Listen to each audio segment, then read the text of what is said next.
Pai, graças te damos, Senhor, pela vida do Mateus, teu servo. Pedimos a Deus que o Senhor o use nessa oportunidade, mais uma vez, em o nome de Jesus. Amém? É um prazer para a gente, uma honra ter o Mateus conosco, ministrando, né? Professor, escritor. Me lembrei de um vídeo que eu vi recentemente, que o cidadão foi apresentar o preletor, ele falou uns 10 minutos do currículo do preletor. Aí o pessoal da internet já viu, né? Foi quase Deus o cara. Mas, além de tudo, Mateus é servo do Senhor, isso que é a bênção maior. Amém? Deixa eu abençoar, meu irmão. Amém. Bom, para mim que é uma honra, né, sempre estar aqui ministrando diante de vocês, né, ministrando a palavra de Deus, e é sempre um temor muito grande, né? Como eu sempre digo, eu já faço isso já há alguns anos, mas toda vez que vem assim a oportunidade, o desafio, vem aquele frio na barriga, né? Sempre tem, não tem jeito. Por quê? Porque você está primeiramente ministrando diante de Deus. E aí eu fico pensando, né, nessa época de internet, disseminação desenfreada de informações, a gente vê tanta gente falando besteira, assim, em respeito à palavra de Deus, interpretações completamente equivocadas, e eu fico pensando, ou é muita falta de temor, ou é realmente falta de conhecimento. Se for falta de conhecimento, beleza, ainda tem tempo, né? Agora, eu fico pensando, onde está o temor em trazer, assim, estudos, trazer interpretações tão distantes da própria Bíblia, que perverte a nossa devoção a Deus? Então, é sempre, o desafio sempre é a questão de diante de quem você está ministrando. Obviamente, diante do público, que é um público que merece a palavra de Deus de maneira correta, a fim de que isso redunde numa devoção a Ele, que é digno de todo o nosso louvor, toda a honra e toda a glória, mas principalmente diante dEle. É a palavra dEle que você está ali manuseando, então precisa ser feito com muito temor. E é diante desse temor que eu convido vocês a abrirem as suas Bíblias lá no Evangelho segundo Lucas, no capítulo 2, no verso 52. Esse sermão, pessoal, eu já ministrei ele em outra vez, já faz um tempinho, fazem aí, no mínimo, uns 2 anos. Mas eu acho pertinente a gente trazê-lo novamente, porque o Éder o bispo Éder, na semana passada, ele trouxe um sermão muito edificante, sermão assim tremendo sobre a expectativa que Deus tem em nós de que possamos crescer espiritualmente. Então, ele falou ali, de uma maneira assim tremenda mesmo, sobre essa expectativa, usando ali como texto bíblico o livro de Hebreus, falando ali sobre como Jesus, o sacerdócio de Jesus aponta para esse crescimento, mas o foco dele foi ali nessa expectativa e nas coisas que nos atrapalham de provar desse crescimento, ou seja, as atitudes que nós devemos ter, que nós devemos tirar da nossa vida a fim de que possamos provar desse crescimento.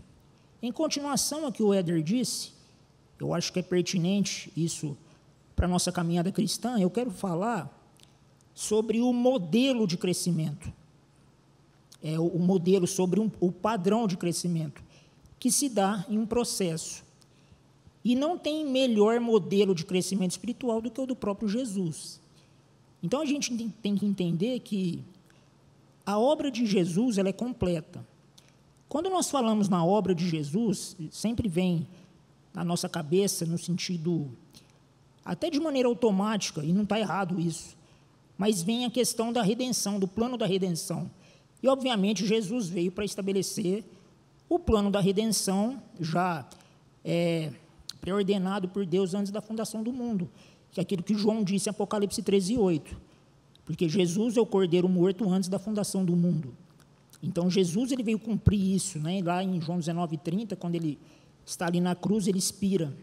E antes disso ele diz, está consumado. Então, ele cumpriu plenamente ali o plano da redenção. Mas não foi só isso. O plano da redenção, obviamente, fala da nossa salvação, a nossa vida, mas também, obviamente, fala da redenção da humanidade, da redenção da sua criação.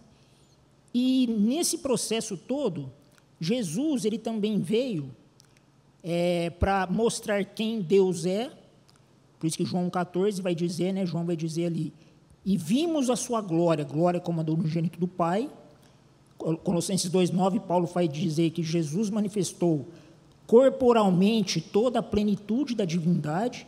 Então, Jesus veio mostrar quem é Deus, mas ele também veio mostrar quem o ser humano deve ser, ou seja, o modelo de ser humano. Colossenses 1,15 fala que Jesus é a imagem de Deus, e essa imagem de Deus encarnada para mostrar Deus, mas também para mostrar como homem. Nós fomos formados a imagem e semelhança de Deus. Essa imagem e semelhança de Deus foi manifesta em Cristo. Por isso que Paulo, lá em 1 Coríntios 15, vai chamar também, por isso, Jesus de o segundo ou último Adão. Por quê? Porque Jesus manifestou essa imago Dei se manifestando no ser humano. Então, por isso, pessoal, Jesus ele é o modelo de crescimento espiritual. Esse crescimento espiritual que o Éder disse no sermão passado. Então, esse sermão de hoje é uma continuação disso. E para a gente, um último ponto aqui que eu acho importante, para a gente prosseguir aqui na ministração aqui do texto, é a questão de que quando nós nos convertemos, isso é uma coisa básica, mas muitas vezes a gente esquece. Quando nós nos convertemos, quando o ato da regeneração do Espírito Santo em nós acontece, o próprio Jesus, para simbolizar isso, para explicar isso de uma maneira didática, ele usa a imagem do nascimento. Então, lá em João 3, por exemplo, quando ele está conversando com Nicodemos, ele fala, para você herdar o reino, você precisa nascer de novo. E aí Nicodemos, vocês conhecem o texto, ele fica ali, mas como assim, eu vou voltar, eu já sendo velho, vou voltar no ventre da minha mãe? Obviamente, ele não entendeu a analogia ali que Jesus quis dizer. Mas por que Jesus ele usa a questão do nascimento? Porque essa regeneração, pessoal, ela é gradativa. 2 Coríntios 5,17, quando Paulo fala que nós nos tornamos novas criaturas, esse processo de regeneração ele não acontece do dia para a noite. A justificação, sim, mas a santificação, não. E nessa santificação está, obviamente, a restauração da imago Dei, ou seja, da imagem de Deus, que foi perdida com o pecado. Então, isso é uma coisa gradativa. E essa restauração gradativa, progressiva, não progressista, pelo amor de Deus, mas essa revelação progressiva, ela é esse crescimento espiritual. E aí, quando Lucas ele fala de Jesus como modelo, e ele aponta o processo de crescimento ao qual Jesus passou, é justamente para que nós possamos entender esse processo e se submeter a ele. Lá em Romanos 8:29, o apóstolo Paulo fala sobre Jesus ser a imagem a qual nós devemos refletir. Ou seja, como o apóstolo Paulo vai dizer ali, ele é o modelo do ser humano, como eu já disse, e Jesus sendo o modelo do ser humano, nós devemos passar pelo mesmo processo que Jesus, como homem, passou. Então, o ato de Jesus vir e manifestar essa imagem que o ser humano deve ser, então Jesus é um padrão de ser humano, ele é um padrão antropológico, além de ser o padrão teológico, porque ele revela Deus, mas quando a Bíblia diz que Jesus é a imagem daquilo que o ser humano deve ser, é de uma maneira completa, também no sentido de, assim como Jesus nasceu, passou ali pela infância, passou pela adolescência, até se tornar um ser humano maduro, cumprir a plenitude do propósito de Deus, nosso crescimento também se dá nisso. Então, aqui, Lucas 2,52, eu convido você a ler juntamente comigo, é um versículo bastante conhecido, diz assim, e crescia Jesus em sabedoria, estatura e graça diante de Deus e diante dos homens. Apenas o Evangelho de Lucas, apenas não, né? Ele que vai dar mais detalhes, embora Mateus fale também a respeito do nascimento, a respeito do batismo, né? Mas em relação à infância e à adolescência de Jesus, os evangelhos falam muito pouco mesmo, mas Lucas é o que vai trazer mais detalhes. Dos 4 evangelhos, dessa faixa etária de Jesus, Lucas é o que vai trazer mais detalhes, embora também não são tão exaustivos assim, mas ele vai trazer mais detalhes. E aqui é importante que Lucas, falando sobre o desenvolvimento de Jesus como ser humano, ele fala desse processo de crescimento. Então, a Bíblia, nós devemos ler a Bíblia como um todo. Então, quando nós analisamos esse texto, que é um texto que eu, várias vezes, e com certeza muitos também, esse aqui é um tipo de texto que a gente lê e às vezes passa batido. Crescer Jesus, sabedoria, estatura e graça diante de Deus e diante dos homens. Beleza, isso aqui faz parte. Mas esse texto ele é crucial, porque se nós entendemos que a vida cristã é uma vida de constante crescimento, no sentido de restauração da imagem de Deus na nossa vida, então esse texto aqui é um texto importante, porque ele fala, ainda que seja de maneira sucinta, ele fala do crescimento, do desenvolvimento, do processo ao qual Jesus, que é o modelo de ser humano, passou. Então, por que Lucas colocou, ainda que de maneira sucinta, esse texto aqui? Para que a gente possa aprender com ele. Então, vamos entender aqui esse processo, então. A primeira coisa, pessoal, a primeira parte do processo ali, porque aqui Lucas descreve um processo, pela qual Jesus passou, que Jesus cresceu, foi o processo de sabedoria. E por que sabedoria, pessoal? Porque quando a gente analisa o processo do pecado, a primeira parte do ser humano que foi depravada foi a mente. Lá em 2 Coríntios 11:3, o apóstolo Paulo advertindo ali a igreja de Corinto, ele vai dizer, olha, que vocês não se deixem ser enganados, assim como Eva foi enganada pela astúcia da serpente.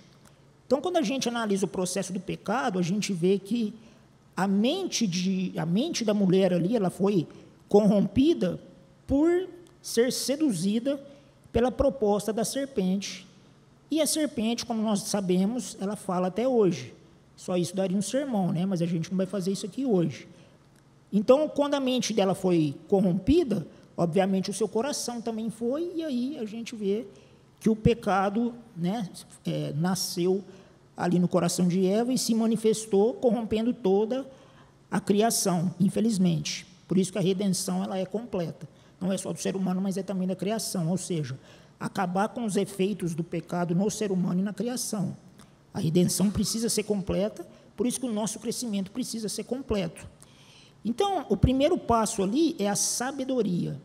Por isso que Romanos 12, o apóstolo Paulo vai falar que para que a gente possa experimentar a boa, perfeita e agradável vontade de Deus, a gente precisa ser transformados pela renovação da nossa mente. E é interessante, pessoal, isso aqui é interessante a gente falar.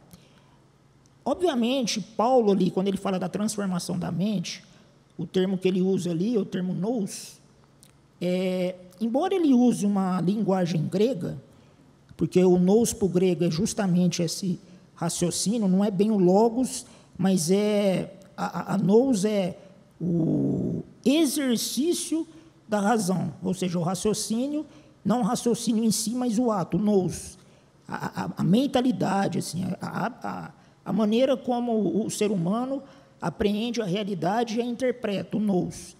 O apóstolo Paulo ele usa esse termo, nous, para falar da renovação da mente. Beleza, só que ele, por ser judeu, ele está trazendo o conceito judeu, embora ele esteja usando uma linguagem grega, mas ele está usando o contexto judeu. E no contexto judaico, não existe essa diferença que nós fazemos, por conta da influência grega sobre o nosso pensamento, essa diferença entre coração e mente. Coração é o sentimento e mente é aquela coisa racional. Para o judeu não tem isso. Por isso que Provérbios 4:23, por exemplo, Salomão vai dizer: de todas as coisas que deves guardar, guardas o coração, porque dele, do coração, procedem todas as fontes da vida. Então, quando Paulo usa o termo nous, pela transformação da nossa mente, ele está trazendo esse conceito, que é o conceito de levav, que é coração. O coração como centro do ser humano, ou seja, todo o seu pensar, todo o seu sentir, que vai redundar no seu agir. Por isso que Jesus, lá em Mateus 6:21, ele vai dizer: onde está o seu tesouro, ali está o seu coração. Ou seja, aquilo que ocupa o primeiro lugar no nosso coração é o que determina o nosso pensar, nosso sentir, o nosso agir. Então, quando Paulo fala renovação de mente, ele não está, embora ele use esse termo nous, mas ele não está falando só da racionalidade, da nossa intelectualidade. Ele está falando também dos nossos sentimentos. Ou seja, tudo aquilo que abarca, que fundamenta a nossa maneira de agir. Então, para que a gente viva a boa, perfeita, agradável vontade de Deus, a gente precisa renovar a nossa mente, coração, tudo ali que determina as nossas ações. Mas, antes disso, a gente não deve se conformar com este século. E quando Paulo fala de não se conformar com este século, ele também está dizendo da não conformidade do cristão com a sabedoria do mundo. E aí é que está, pessoal, nós estamos, como seres humanos, ainda que regenerados, diante da regência e da influência da sabedoria do mundo e da sabedoria de Deus. Existem duas sabedorias brigando aí. Sobre isso, pessoal, coloca o dedo aí, marca aí o texto de Lucas 2,52, que a gente vai voltar nele, mas vamos abrir lá em Tiago 3. Tiago 3, a gente vai ler os versículos 13 e 14, porque Tiago ele fala ali sobre a sabedoria do mundo, que ele vai chamar da sabedoria terrena, carnal e demoníaca. E ele também explica sobre o que é essa sabedoria. O que é a sabedoria na Bíblia? Porque, como eu disse, por conta da influência do pensamento grego sobre a nossa vida, a gente leva muito sabedoria apenas na questão do raciocínio, do intelecto, mas para um judeu não é só isso. Então, lá no versículo 13, olha o que ele diz, olha que interessante. Quem entre vós é sábio e inteligente? Mostre em mansidão de sabedoria, mediante condigno proceder as suas obras. Então, o que é o sábio? A sabedoria, ela está muito mais ligada a proceder, está muito mais ligado às ações, como o ser humano age, ele agir de maneira sábia, do que necessariamente o conhecimento. Quando a gente analisa o processo de conhecimento, isso vários autores vão dizer isso, qual que é, assim, de uma maneira bem, fazer de uma maneira bem didática aqui, né, que é a didática que eu uso com meus alunos do 6º ano, quando eu falo de questão de processo de conhecimento, na área da filosofia. Então, o que são as informações? O que é o processo de sabedoria? Eu sempre uso o exemplo da garapa, do caldo de cana, né? Eu sempre uso esse exemplo com eles. Então, eu falo com eles, como que a gente faz um caldo de cana, né? A popular garapa. Primeiro, a gente pega a cana, as canas, coloca ali na moenda, a moenda vai dar aquela garapa, depois a gente pega aquela garapa, aquele caldo de cana, põe um limãozinho, um abacaxi e toma. Beleza. O que isso tem a ver com esse processo de conhecimento? Como que o processo de conhecimento se dá? De uma maneira bem didática. Nós recebemos as informações da realidade, as informações sobre as coisas, através dos nossos sentidos. Esses nossos sentidos, eles são processados pelo nosso raciocínio. O nosso raciocínio vai processar no sentido de apreender e interpretar essas informações, até que isso se torne o conhecimento. Então, por exemplo, a gente está numa aula, a gente está ouvindo o professor, a gente está recebendo as informações que o professor está passando através dos nossos sentidos, e aí quando a gente fala, entendi, Esse entender é porque a gente absorveu o conhecimento.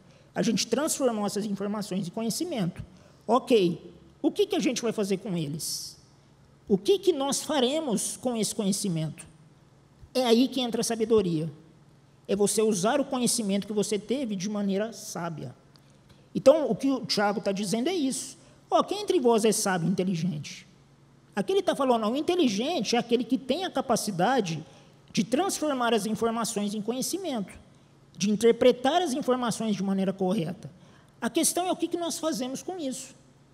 Porque um cara, por exemplo, pode ser muito bom em matemática, mas ele só tira 0 na prova. Por quê? Porque ele é desleixado. Ele não quer fazer aquilo ali, ele quer pirraçar.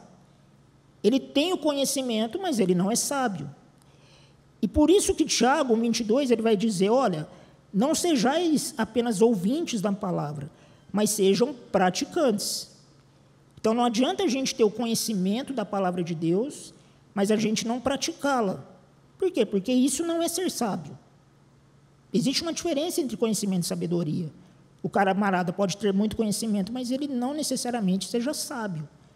Porque aqui Tiago vai dizer, olha, mostre em mansidão, e aqui mansidão, pessoal, isso desde lá do Sermão da Montanha, quando Jesus fala bem-aventurados mansos, isso assim, já mostra de uma maneira muito clara que essa mansidão não é aquele cara lerdo, né? Não é aquele cara manso, né? Que ele pisa na grama e depois, quando tira o pé, a grama já morreu. Né? Não é esse tipo de mansidão. A mansidão aqui é no sentido de submissão e de obediência. E mansidão de sabedoria. Bem-aventurados mansos é aquele que não se opõe à sua autoridade. O manso, no sentido, um animal amansado, por exemplo, é aquele que se submete aos comandos do seu dono. Então, manso na Bíblia é esse que se submete, pela ação do Espírito na vida dele, ele se submete de maneira mansa, de maneira tranquila, à vontade do seu Senhor. Então, Tiago diz, mostrem mansidão em plena submissão de sabedoria, ou seja, a sua sabedoria, o quanto você é sábio, mediante condigno proceder, através das suas obras. Então, Jesus aqui, voltemos lá no texto, Jesus aqui, ele está dizendo, Lucas, está dizendo que Jesus, ele crescia em sabedoria no sentido de se submeter plenamente à vontade de Deus. E é tão interessante isso, pessoal, que Lucas, ele traz esse texto aqui num contexto muito interessante. Qual é o contexto? Aqui, se a gente ler todo o texto, a partir do versículo, deixa eu ver aqui, a partir do versículo 41, fala do quê? Fala de quando, na Páscoa, os pais de Jesus foram a Jerusalém, e aí ele estava diante do templo. E essa questão aqui é uma questão muito interessante, como eu disse, por quê? Eu já falei isso aqui, né, mas acho que é importante a gente trazer para, assim, exemplificar o contexto. Aqui, Jesus, ele estava fazendo aquilo que na cultura judaica é chamado de bar mitzvah, que é o filho do mandamento. O que é isso? A menina com 12 e o menino com 13 anos, eles são levados pelos pais, ou na sinagoga ou no templo, onde eles vão escolher alguns dos 603 mandamentos, onde eles vão citar esses mandamentos e explicá-lo. Vai fazer aquilo que o culto judeu é chamado de parashat, né, que é o parashat do texto tal, beleza, né, do versículo ali, da porção do dia. Eles vão escolher alguns ali trechos dos 603 mandamentos, alguns dos mandamentos, e vão explicar. E ali é um ritual onde o menino e a menina que são apresentados e fazem ali todo aquele ritual, eles são autorizados a fazer a leitura da Escritura no culto público da sinagoga. Ele está autorizado a fazer a leitura pública. Só que, assim, para que isso aconteça, os pais é que precisam apresentar os filhos no templo, na sinagoga, para fazer esse ritual. Ok. Só que aqui a gente vê, pessoal, que Jesus, ele foi e os pais deles nem souberam. Eles chegaram 3 dias depois. Por quê? Porque foi o próprio pai que apresentou Jesus no templo. Foi o próprio pai. Então, Jesus foi levado pelo pai dele. Ou seja, pelo próprio pai. Pelo próprio Deus Pai. E aí, quando, depois, lá no versículo 46, por exemplo, diz assim: 3 dias depois o acharam no templo, assentado no meio dos doutores, ouvindo-os e interrogando-os. E todos os que ouviam muito se admiravam da sua inteligência e das suas respostas. Imagine, com 12 anos. Logo que seus pais ouviram, ficaram maravilhados, e sua mãe lhes disse: Filho, por que fizeste assim convosco? Teu pai e eu aflitos estamos à tua procura. Versículo 49, ele lhes respondeu: Por que me procuráveis? Não sabíeis que me cumpria estar na casa do meu pai? O que isso significa, pessoal? Olha o nível de comprometimento e de submissão de Jesus ao Pai. Eu tinha que estar aqui. Por quê? Porque é o meu bar mitzvah. Eu tenho que cumprir toda a lei. E é o meu Pai verdadeiro que tem que me apresentar no templo. Então, olha o nível de submissão.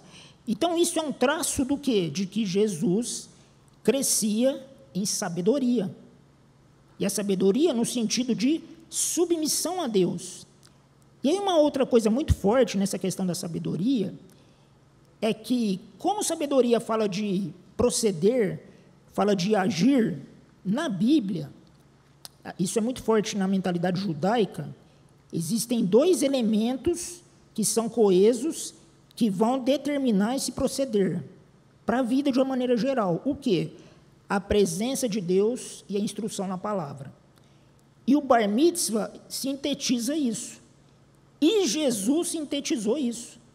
Porque quando ele fala, na casa do meu pai, quem é do Oikos sabe, né, que a gente trabalha muito com esse conceito do Beit, né, da casa, ou seja, o lugar onde Deus se manifesta.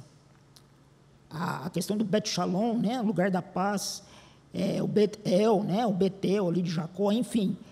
Quando se fala casa, no grego oikos, mas o oikos, na verdade, é a versão grega que aparece na Septuaginta para a palavra bet, que é casa, essa casa, pessoal, fala do lugar onde Deus se manifesta.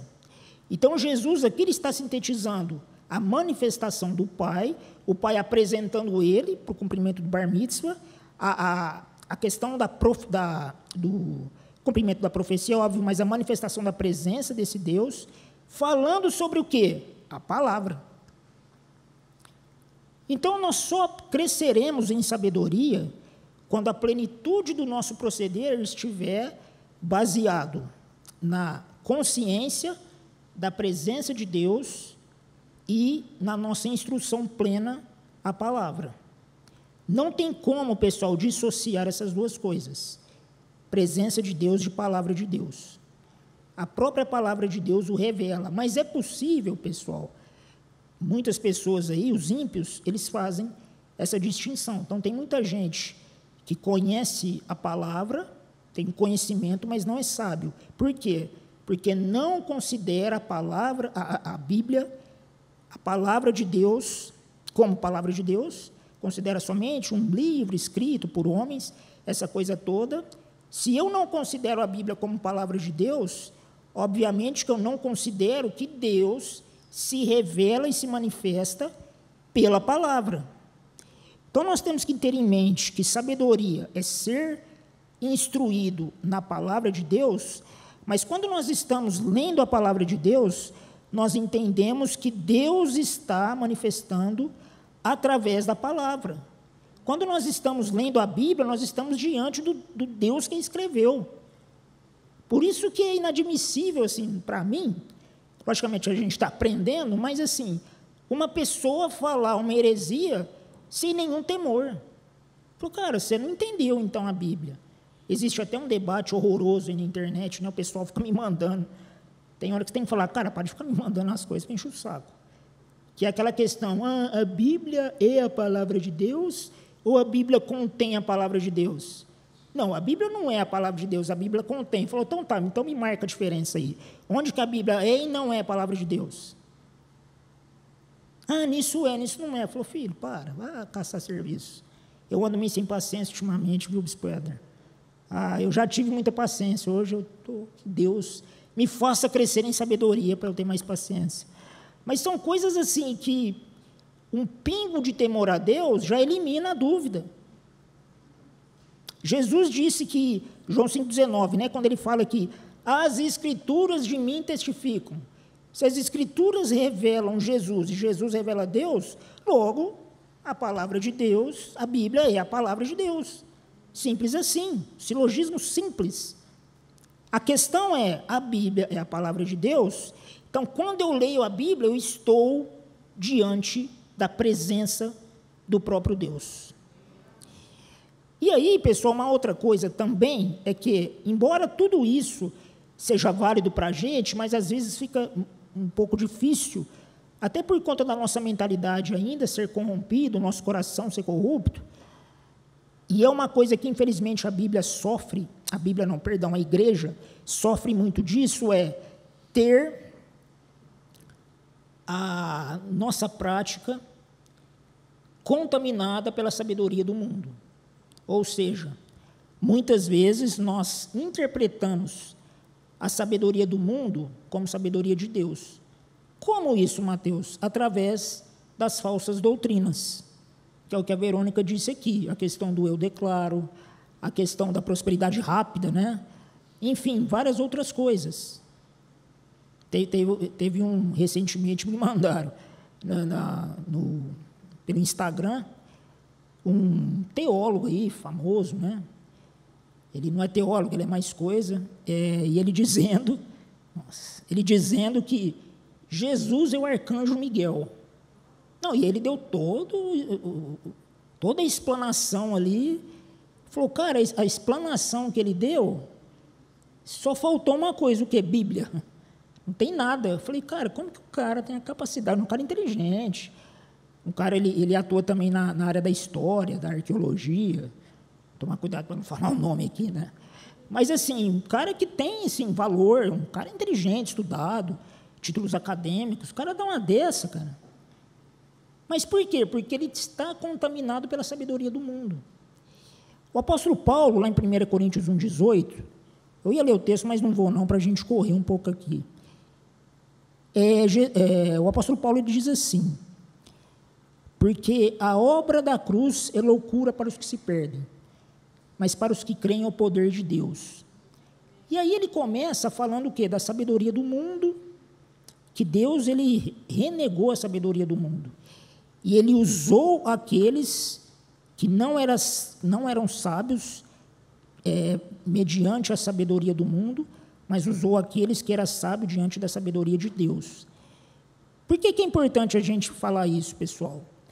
Porque, infelizmente, eu vejo a igreja do Brasil cometendo muitos erros, meio com medo de ser considerado louco por seguir a sabedoria de Deus, que a própria Bíblia diz que é loucura para os que se perdem. Não, falar, por exemplo, que Deus é o Criador de todas as coisas. Isso no campo da ciência fica meio ruim, né? Então, o que a gente faz? A gente tenta alocar ali que a questão assim, Deus ele criou, mas através de um processo evolutivo, porque a gente não pode anular toda a ciência. Então, mas quando você pega os próprios pressupostos da ciência, essa é uma teoria falha. Eu estou dando um exemplo aqui, mas existem vários outros. Não, dizer que a Bíblia é a palavra de Deus, pode parecer que a gente é fundamentalista. Não, a Bíblia, ela contém a palavra de Deus. Sim, ela foi escrita por homens. Sim, ela foi escrita por homens. Por homens impelidos por Deus. Por homens inspirados por Deus. Então, a gente começa meio que relativizar alguns absolutos da palavra de Deus. Jesus não, realmente. Jesus, ele não é que ele é Deus. Ele é o Filho de Deus, mas não é que ele é Deus. Não, Jesus é Deus. Se a gente ler a primeira carta de João, ele vai dizer que o anticristo é aquele que nega que o próprio Deus, em Jesus, veio como homem. Se você relativiza esse ponto, já era. E às vezes eu vejo cristão tentando meio que conciliar as coisas. Não, gente, o evangelho ele é escândalo. O evangelho ele é loucura, a sabedoria de Deus ele é loucura. As pessoas vão chamar de loucos mesmo, mas nós temos que ter a disposição de defender a verdade. Isso é ser sábio. Isso é ser sábio. Beleza. Só que Jesus também ele crescia em estatura. Jesus ele crescia em estatura. Quando a gente, de maneira automática, fala de estatura, a gente já pensa na questão física. Ou maturidade. O que a Bíblia diz aqui é maturidade mesmo. Mas a gente pensa muito na questão física, né? Estatura. E por que a gente pensa assim? Porque a gente tem uma ideia do homem, uma ideia dividida do homem. A gente quer dividir o homem, né? Uma coisa é interioridade, outra coisa é a sua parte exterior, uma coisa é o seu físico, outra coisa é o seu interior, a sua alma. Então, a gente tem meio esse modelo de ser humano meio dividido. Só que a Bíblia, pessoal, considera o ser humano de uma maneira integral. Quando a Bíblia trabalha com o princípio da ressurreição, é exatamente esse conceito, o conceito integral. Gênesis 2,7, né? Criou Deus o homem do pó da terra, soprou nas suas narinas o fôlego de vida, e o homem se tornou um ser vivente, integral. A restauração de Deus sobre a nossa vida é integral. E o crescimento a qual Jesus experimentou é integral. Então, o que acontece? Existem indivíduos, eu vejo lá no IAVEC, né? É engraçado isso. Às vezes o menino tem 12, 13 anos, é um gigante, cara. O cara o corpo do cara é extremamente desenvolvido, mas não tem maturidade emocional nenhuma. E não tem maturidade na palavra de Deus também. Então, ele só cresceu no físico. E crescer só no físico não significa crescer em estatura. Como também tem um outro lado, né? Eu sou exemplo disso. A estatura, o físico não cresce muito, não. Existe outro lado, né? Mas, assim, esse ponto é um ponto muito completo, porque a gente vê, assim, que no aspecto físico, por exemplo, existem as pessoas que vão dar uma ênfase muito grande no físico, questão da academia, de ficar todo bombado, e nada contra, tá, pessoal? É só a questão do foco, do lugar que isso ocupa no nosso coração. E existem pessoas, eu falo que eu já fui assim também na minha juventude, como diz a Verônica, já faz um tempinho também. Mas, para mim, espiritualidade era o cara não cuidar do corpo. Não, velho, é corpo, velho, esse corpo aí vai morrer, isso aí... Não, você tem que investir em oração, você tem que investir em leitura da palavra, esse negócio de corpo aí, academia, isso aí é besteira. Aí a gente vai crescendo e fala, cara, besteira é esse tipo de pensamento que eu nutro. Porque, beleza, você ora, você lê a Bíblia, e o que você vai usar para poder ser usado por Deus? O seu corpo. Então, o corpo, a gente também tem que cuidar do nosso físico. Óbvio que ele faz parte. E por que eu pensava assim, não, esse negócio de cuidar do corpo aí é besteira, os caras querem ficar bombadinhos só para ficar, não tinha Instagram na época, né? Mas era só para ficar se exibindo para os outros. E lógico que tem quem pense assim, mas como eu tinha uma mentalidade dividida, eu pensava, não, esse negócio de cuidar do corpo é besteira, você tem que cuidar do interior, porque Deus, ele está preocupado com o seu interior, como diz meu filho, as ideias. E a gente tem que pensar, não, peraí, eu tenho que cuidar do meu corpo. E aí Deus precisou me trazer a esse nível para eu poder entender a importância do físico, porque hoje eu entendo a importância do físico. Por isso que eu faço, né, assim, logicamente dentro das minhas limitações, mas eu faço exercício físico, pedalo lá ergométrica, né, durante tanto tempo, enfim. E eu vejo como isso é bom, e isso, apesar das minhas limitações, me ajuda a ser usado por Deus para poder ensinar as pessoas sobre o reino de Deus e poder servir a minha família dentro daquilo que eu posso. Então, óbvio que o exercício do físico, ele é importante, porém, a questão é qual a intenção com que eu cuido do meu físico. Eu cuido do meu físico porque ele é algo que Deus me deu, que é a questão da mordomia, a saúde do corpo faz parte dessa espiritualidade, pessoal. Cuidar do corpo é algo espiritual diante de Deus, faz parte do nosso culto racional. A questão é, por que eu cuido do meu corpo? Só que aí, como eu disse, aí tem o outro lado, né? O cara cuida muito do corpo, mas não cuida da parte espiritual, ou não cuida da questão da maturidade das emoções. Então, você vê marmanjão de 40, 50 anos, é um menino emocionalmente. Ah, por que você saiu da igreja? Ah, porque o Éder não olha na minha cara. Ah, porque fulano não olha na minha cara. Porque o Juninho é santista, eu queria que ele fosse corintiano. Nem liga para o futebol, né? Está igual eu, tá certo. Então, pessoal, são pessoas assim, completamente imaturas do ponto de vista emocional. E nós temos que entender, pessoal, que o crescimento que a Bíblia espera da gente é o crescimento integral. Nós temos que buscar uma maturidade emocional. Porque essa geração é uma geração do mimimi. E dentro da igreja, parece que também isso pega a gente, que assim, tem crente mimimi.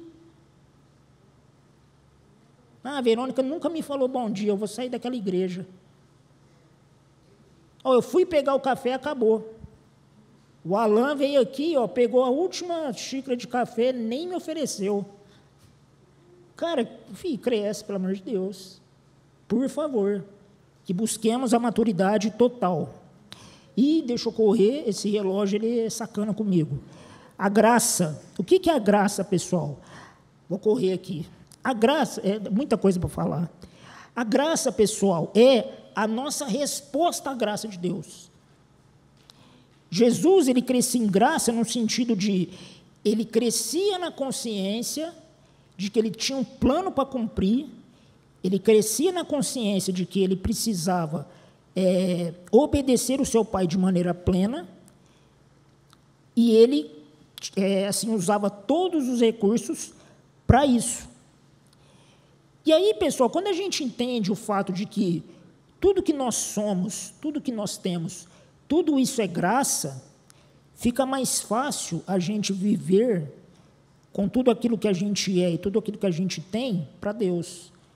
Porque, na verdade, a gente não está fazendo algo a mais para Deus. Quando a gente vive de maneira plena para Deus, a gente só está devolvendo assim, até é meio herético falar que a gente está devolvendo, né? Porque a gente nunca vai conseguir, no mínimo, chegar perto, por tudo que a gente faça a Deus, a gente não vai nem chegar perto de tudo aquilo que Deus nos fez.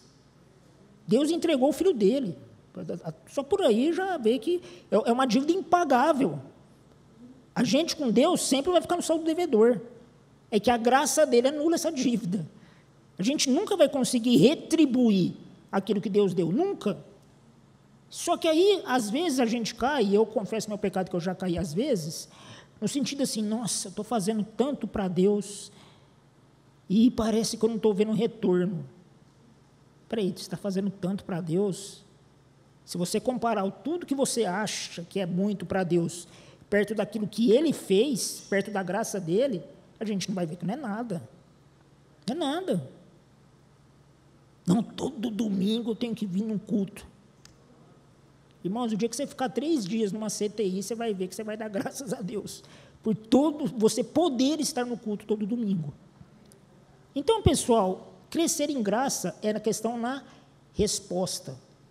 O apóstolo Paulo, lá em Filipenses 2,12, ele diz o seguinte, para a gente desenvolver com temor e tremor a nossa salvação. Esse texto, pessoal, pela maneira como ele foi interpretado, ele dá muita assim, base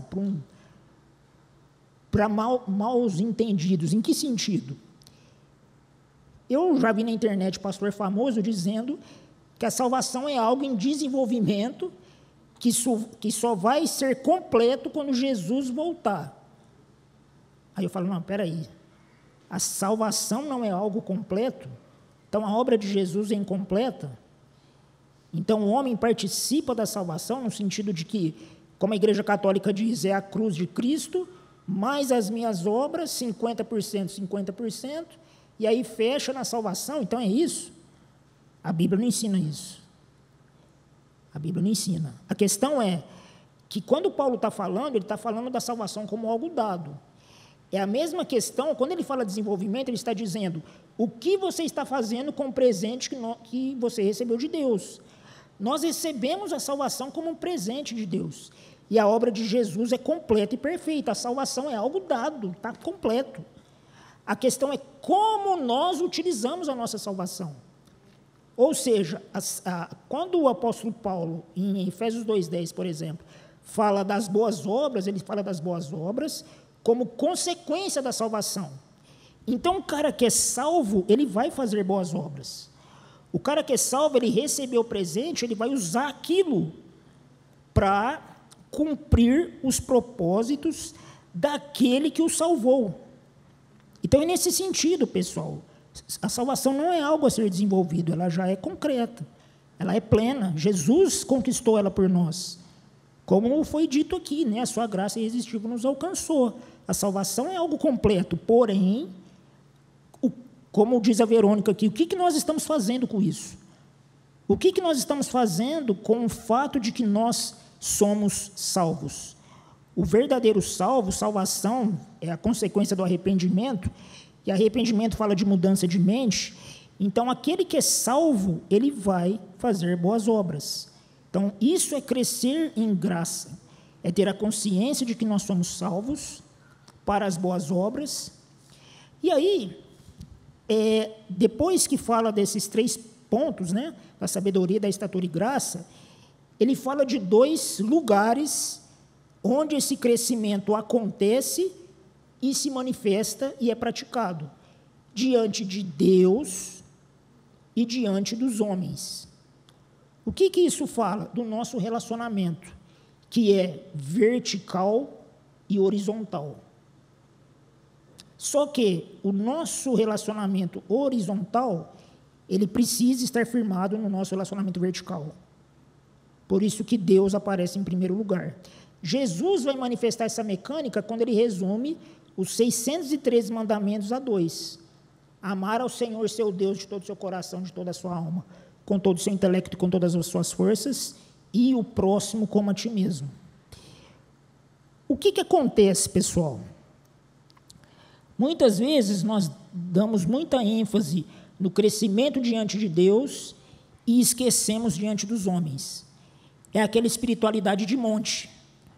O cara, ele não tem vida social, ele só fica no quarto orando, ele só quer ir no monte. Irmãos, é uma bênção ir no monte, é uma bênção orar, é uma bênção orar. Só que, pessoal, assim como Jesus crescia diante de Deus e diante dos homens, nós temos que crescer diante dos homens. A gente vai manifestar a nossa fé e a imagem de Jesus com a qual nós vamos recebendo diante dos homens, que é a questão dos 3 mandados, espiritual, cultural e social. A gente precisa manifestar a nossa fé diante dos homens, mas essa manifestação diante dos homens precisa estar baseada no seu relacionamento com Deus. Porque aí tem o outro erro da coisa. Qual que é o outro erro? É ter o nosso relacionamento diante dos homens não firmado no nosso crescimento diante de Deus, mas firmado em ideologias. Por exemplo, ajudar a obra social da igreja, um exemplo. Por que nós ajudamos os mais necessitados? Porque você está comprometido com uma ideologia ou porque você, no seu crescimento diante de Deus, entendeu que nós devemos ajudar os mais necessitados? Isso aqui é muito importante, pessoal. Muito importante. Quais são os pressupostos que determinam o seu pensar, o seu sentir e o seu agir? Porque muitas vezes a gente pensa que é Bíblia, mas vai ver ideologia. É sabedoria do homem, é sabedoria humana, carnal, terrena, com um verniz de sabedoria bíblica. Aí você vai ver, não é.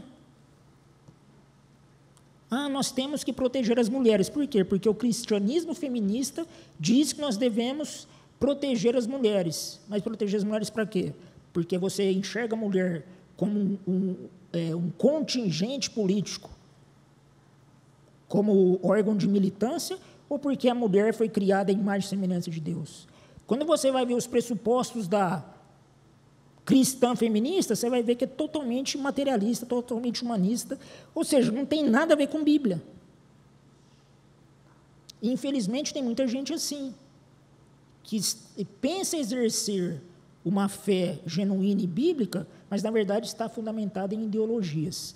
Por isso, pessoal, que a nossa manifestação, nossa, está correndo mesmo, a nossa manifestação diante dos homens, ela precisa estar fundamentada no nosso crescimento diante de Deus. E como se Deus se revela? Através da Bíblia, através da comunhão dos irmãos, fundamentada na Bíblia. E graças a Deus, essa igreja aqui é uma igreja comprometida com a Bíblia. Então aqui lógico que ninguém é perfeito, a igreja não é perfeita, mas nós temos a consciência de que nós precisamos manifestar a nossa fé diante dos homens, completamente alicerçados no nosso relacionamento diante de Deus. E aí, pessoal, a gente precisa se perguntar, quanto tempo, é uma coisa que eu sempre falo aqui, eu esqueci de falar hoje, os ouvidos mais próximos da minha boca são os meus. Tudo que eu estou falando aqui, eu tenho me cobrado muito, a Patrícia sabe disso. Vira e mexe, Patrícia, a gente precisa melhorar tanta coisa. Eu mesmo, para vir dar esse sermão, falo, cara, eu não estou vivendo 100% esse sermão, mas a gente é chamado a viver. Mas a questão é, quanto do nosso tempo a gente investe para o nosso crescimento diante de Deus? Porque, às vezes, pessoal, o nosso trabalho, a nossa comunhão com a igreja, o nosso ativismo, nos impede de investir tempo diante de Deus. A gente tem muito tempo diante dos homens, as atividades da igreja, PGD, ministério, oicos e tantas coisas. E é uma coisa que eu e a Patrícia temos conversado bastante, porque nós temos essa tendência de ser muito ativista, mas não investir tempo diante de Deus. E se isso vai acontecendo de uma maneira que a gente não percebe, quando a gente menos percebe, a nossa ação diante dos homens já não está mais conectada com o nosso relacionamento diante de Deus. Mas aí a gente faz isso de maneira inconsciente, que é o pior, porque a gente pensa que está manifestando um crescimento diante dos homens, linkado com o nosso crescimento diante de Deus, mas não está. E aí vira uma religiosidade fria, uma igreja morna, uma igreja apática. Então, nós precisamos investir tempo em leitura da palavra, em oração, em ensino, para que a nossa fé seja manifesta diante dos homens. Amém? Amém, é isso. Vamos ficar de pé. Aleluia. Eu tinha muita coisa para falar, pessoal, mas esse relógio, ele me sacaneia.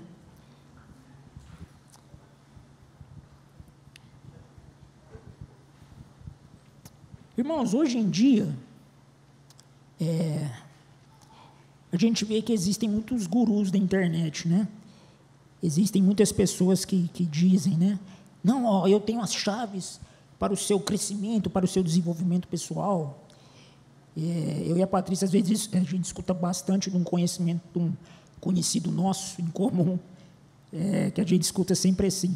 Não, ó, se você ter foco em determinada coisa, se você assim, saber administrar os seus desejos e focar nisso, o universo conspira em seu favor. Eu falo, gente do céu, tanta asneira.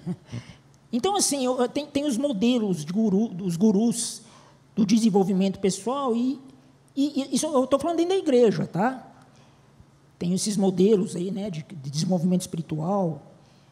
Mas, quando a gente compara o ensinamento dessas pessoas com o modelo de crescimento de Jesus que a Bíblia nos apresenta, a gente vai ver que são coisas completamente incompatíveis.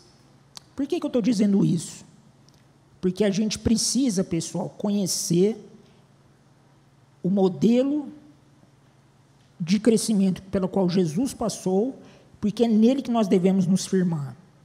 Obviamente, pessoal, o sermão que eu dei aqui hoje, ele é muito pouco perto de tudo que ele tem para nos oferecer. Mas é uma espécie de introdução.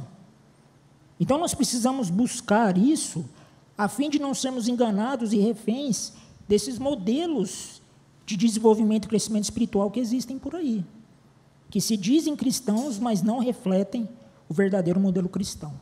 Que Deus tenha misericórdia da gente e nos dê discernimento. Senhor Jesus, eu te agradeço, Deus, por esse tempo.